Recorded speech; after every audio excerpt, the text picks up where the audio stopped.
भाव से लगे, तीन तीन के झुंड होकर वो वृक्षों का भाव वर्णित किया।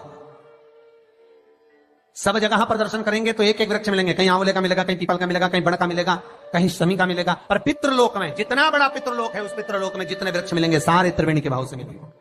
तीन तीन वृक्ष का एक भाव। इसलिए हमारे यहां त्रिवेणी की जरा महत्वता रहती है पूर्वजों के लिए, पितरों के लिए। पर शिव महापुराण की कथा कहती है त्रिवेणी का पौधा घर में नहीं लगाया जाता। कई कई लोग इतने चतुर होते हैं कि घर में ही त्रिवेणी लगा लेते हैं कि गमले में आंवला लगा लिया, पीपल लगा लिया, बड़ लगा लिया। तो ये त्रिवेणी का जो पौधा होता है ये बाहर होना चाहिए, घर के अंदर नहीं होना चाहिए। हाँ, आंवले का पेड़ आप अलग से लगा लो, चल जाएगा। पीपल का पौधा छोटा लगाओगे, थोड़ा समय तक, जब तक पीपल बड़ा ना हो, तुम्हारे सिर पर छाया नहीं हो, तब तक तो आप घर के अंदर लगा सकते हो। पर पीपल बड़ा हो जाए और उसकी छाया आपके सिर पर आने लगे तो उस पीपल को घर में नहीं रखना, उसको बाहर लगाना।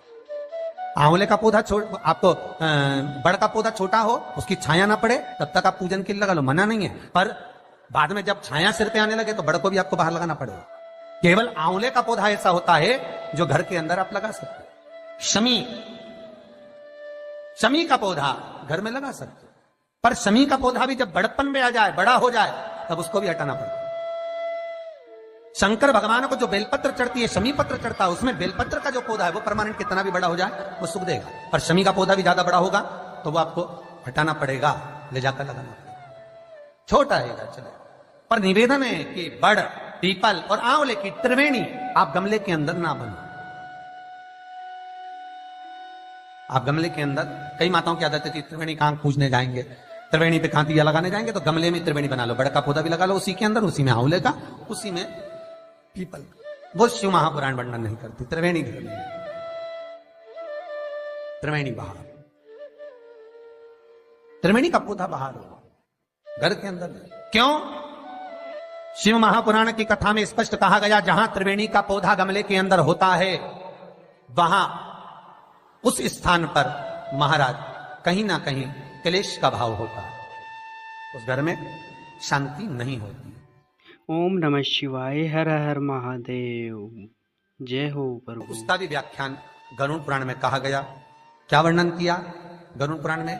कि जब जीव आत्मा को लेकर आया जाता है, सारे सुख दुख सब भोगने के बाद में कुछ समय के लिए उसको पितृलोक में जब लाया जाता है, तब पितृलोक में आने का जो प्रवेश द्वार है, उस द्वार में जब वो जीवात्मा सारे दुख भोग कर, तकलीफ भोग कर वो जीवात्मा जब प्रवेश करती है तो उसको लगता है कि यहां पर फिर मुझे कहीं तकलीफ का अनुभव होगा, तो वो अंदर प्रवेश नहीं करती है। त्रिवेणी का जो पौधा होता है, उसी पौधे के नीचे वो जीवात्मा कुछ देर विश्राम कर लेती है। इसलिए शिव महापुराण कहती है त्रिवेणी बाहर पूजी जाए, त्रिवेणी बाहर लगाए। पर त्रिवेणी का पौधा घर के अंदर गमले में रहेगा। जीवात्माओं को जैसे दुख का भान होता है तो विश्रांति लेते हैं, तो आहूत पितर वासुक जो प्रेत योनि में भटकने वाले भी जीव होते हैं, वो त्रिवेणी के नीचे कुछ समय के लिए विश्राम लेते हैं। विश्राम महाराज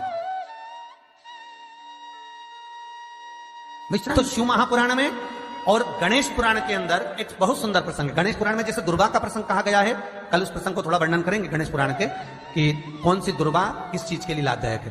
तो गणेश पुराण में शमी के जो पत्ते का वर्णन करा गया, तो उसमें स्पष्ट कहा गणेश पुराण में कि यदि एक लोटा पानी, एक कलश जल, उसमें चंदन घोलकर अक्षत के 5 दाने और पीपल के 2 पत्ते उसमें डालकर शमी के पेड़ के ऊपर उस जल को समर्पित कर आप अपनी कामना बोलकर जिस कार्य के लिए जाते हैं, वो कार्य मात्र 3 दिन में सफल हो जाता है। मात्र 3 दिन लगभग। गणेश पुराण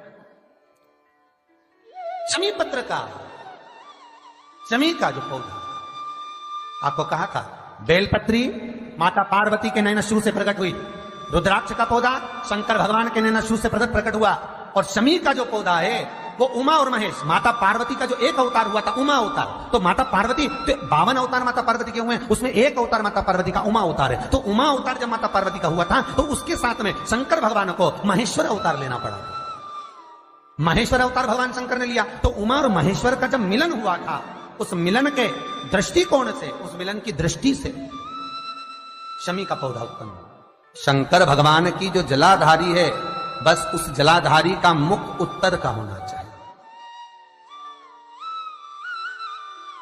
घर में भी अगर शंकर भगवान का शिवलिंग रखते हैं अपन, तो शंकर जी की जो जलाधारी का मुख होता है वो उत्तर का होना चाहिए। उत्तर।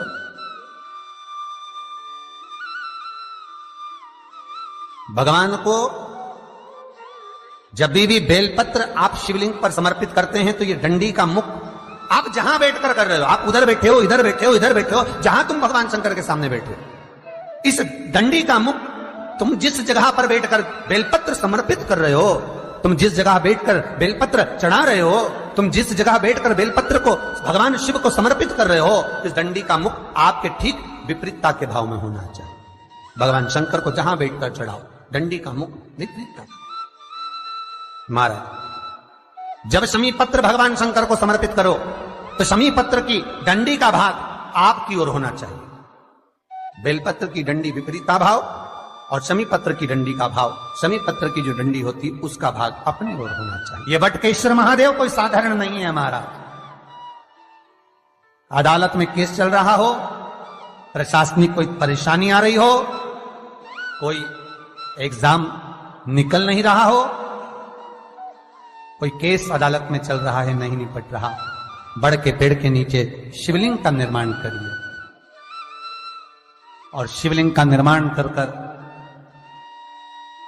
पूजन कर कर, घी का घृत का दिया लगाकर दही चढ़ाइए। उस दही को वापिस हाथ से चम्मच में निकाल लीजिए। उस दही को रख लो, शिव जी की पूजन अर्चना कर कर भगवान भोलेनाथ के शिवलिंग का विसर्जन कर आओ।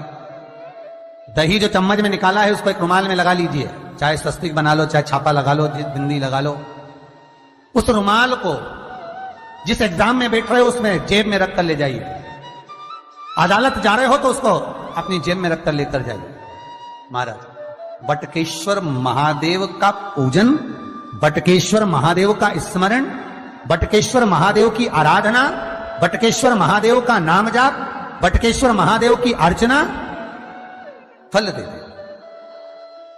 बटकेश्वर। नमः शिवाय। Please subscribe my YouTube channel.